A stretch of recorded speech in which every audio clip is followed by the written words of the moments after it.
Instagramda karusel paylaşımları çox vacibdir, bildiyiniz kimi. Bu həm məhsul haqqında daha ətraflı məlumat vermə imkanını verir bizə, həmçinin də daha çox izləyici qarşısına çıxır. Gəlin sizə bir məhsulun ən rahat karusel paylaşımlarını necə hazırlaya bilərik, onu göstərim. Bilməyənlər üçün deyirəm, artıq Cloud-a biz Xvideo'da bağlaya bilirik və bu o deməkdir ki, Cloud artıq Xvideo'nun şəkil hazırlama və video hazırlama xüsusiyyətlərini istifadə edə bilir. Biz də bu karusel paylaşımı Cloud istifadə edərək hazırlayasıyıq. Mən artıq Cloud-a Xfield-i bağlamışam. Əgər məlumatınız yoxdursa, bununla bağlı video çəkə bilərəm. Cloud-a necə Xfield-i bağlaya bilərik. Gəlin indi karusel paylaşımımızı necə hazırlayırıq, onu göstərim. İlk öncə məhsulumuzu ChatGPT-yə əlavə edirik və biz bu məhsulun karusel paylaşımını hazırlamaq istəyirik. Bununla bağlı bizə bir prompt yazmağını istəyirik. Bizə ətraflı bir prompt yazır. Hansı səhifədə hansı məlumat veriləcək, bununla bağlı ətraflı məlumat verilir. Promptu yazır və biz promptumuzu kopyalayırıq, daxil oluruq Cloud-a. Cloud-a məhsulumuzun şəklini əlavə edirik.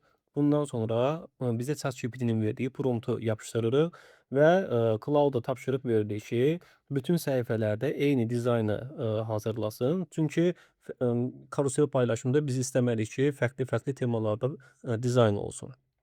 Artıq bir neçə dəqiqə sonra bizim paylaşımımız hazır olur. Bizə qalır sadəcə şəkilləri endirib Instagram profilimizdə paylaşmaq. Süni intellektlə işinizə yarayacaq məlumatları paylaşmağa çalışıram. Bu tərz videoları qaçırmamaq üçün səhifəmi izləməyi unutmayın. Sağ olun, salamat qalın.